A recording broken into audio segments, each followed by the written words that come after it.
बिहार में नई सरकार बनने के बाद शिक्षा को लेकर बड़े बड़े दावे किए गए। कहा गया कि जिन प्रखंडों में डिग्री कॉलेज नहीं है वहां डिग्री कॉलेज खोले जाएंगे, 1 जुलाई से पढ़ाई शुरू कर दी जाएगी। लेकिन अब वही घोषणा सवालों के घेरे में है। जिन छात्रों ने उम्मीदें लगा रखी थी उन्हें अब फिर इंतजार करना पड़ेगा।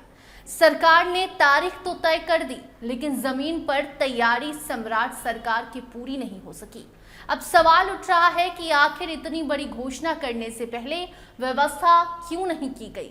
जी हां, दरअसल बिहार के 211 नवसृजित डिग्री कॉलेजों में 1 जुलाई से पढ़ाई शुरू होनी थी, लेकिन अब ये योजना फिलहाल टाल दी गई है। कारण बताया गया है कि कॉलेज अभी पूरी तरह तैयार नहीं है, शिक्षकों की कमी है, भवन और अन्य सुविधाओं का काम भी पूरा नहीं हो सका है। अब नई तारीख मुख्यमंत्री सम्राट चौधरी की मंजूरी के बाद ही तय होगी। यानी जिस फैसले को सम्राट सरकार अपनी सबसे बड़ी उपलब्धि बता रही थी, वो शुरुआत से पहले ही अटक चुका है। सरकार का उद्देश्य था कि जिन इलाकों में डिग्री कॉलेज नहीं थे वहां उच्च शिक्षा की सुविधा पहुंचाना जरूरी है। इसके लिए पहले 208 प्रखंड चुने गए और बाद में 3 और प्रखंड जोड़ दिए गए, यानी कुल 211 नए डिग्री कॉलेज बनाए जाएंगे। पहले चरण में 16 विषयों को मंजूरी दी गई। हालांकि 1 जुलाई से केवल 6 विषयों में पढ़ाई शुरू करने की योजना थी, लेकिन अब वो भी संभव नहीं हो सका। इन कॉलेजों के लिए सरकार ने 9,284 नए पदों को मंजूरी दी। इसमें 6,752 शिक्षकों और 2,532 शिक्षकेतर कर्मचारियों के पद शामिल हैं। कागज पर सब कुछ ठीक दिखाई देता है, लेकिन असली परेशानी तब सामने आई जब इन पदों पर लोगों की व्यवस्था करने की बारी आई। सबसे बड़ी दिक्कत शिक्षकों की उपलब्धता को लेकर है। नियमित भर्ती होने तक विभाग में 9वीं से 12वीं तक पढ़ाने वाले योग्य शिक्षकों की प्रतिनियुक्ति का फैसला किया गया था, लेकिन इस प्रस्ताव का विरोध शुरू हो गया। विरोध बढ़ने के बाद विभाग को अपना फैसला वापस लेना पड़ा। नतीजा ये हुआ कि कॉलेजों में पढ़ाने के लिए शिक्षक ही उपलब्ध नहीं हो सके। यही सबसे बड़ा सवाल खड़ा होता है।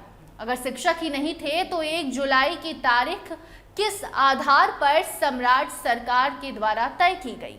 क्या पहले घोषणा कर दी गई और बाद में तैयारी शुरू हुई? क्या इस घोषणा की बहुत जल्दबाजी थी? क्या नई सरकार को सिर्फ दावा करना था, वादा करना था और उस वादा को तोड़ देना था?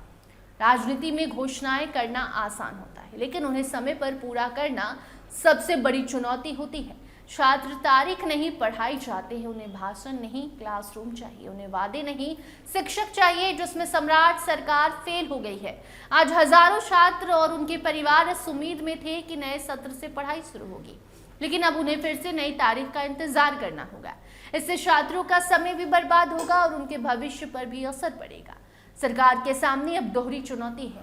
पहली, कॉलेजों में जरूरी सुविधाएं जल्द ही पूरी करना। दूसरी, योग्य शिक्षकों की व्यवस्था करना। अगर ये दोनों काम जल्दी नहीं हुए तो ये योजना ज्यादा पीछे जा सकती है या फिर फाइलों में बंद भी हो सकती है। विपक्ष को भी सरकार पर सवाल उठाने का मौका मिल गया है, लेकिन छात्रों की नजर राजनीति पर नहीं समाधान पर है। उन्हें यह जानना है कि आखिर उनकी पढ़ाई कब शुरू होगी। अब देखना होगा कि मुख्यमंत्री सम्राट चौधरी इस मामले में क्या फैसला लेते हैं और सरकार कितनी जल्दी अपनी पहली बड़ी घोषणा को धरातल पर उतार पाती है। फिलहाल इतना तय है कि 1 जुलाई से पढ़ाई शुरू का सपना पूरा नहीं हो सका।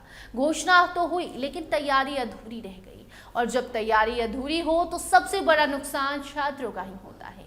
उस पर आप क्या सोचते हैं? क्या सरकार ने जल्दबाजी में घोषणा कर दी या इतनी बड़ी योजना में थोड़ी देरी स्वीकार की जा सकती है?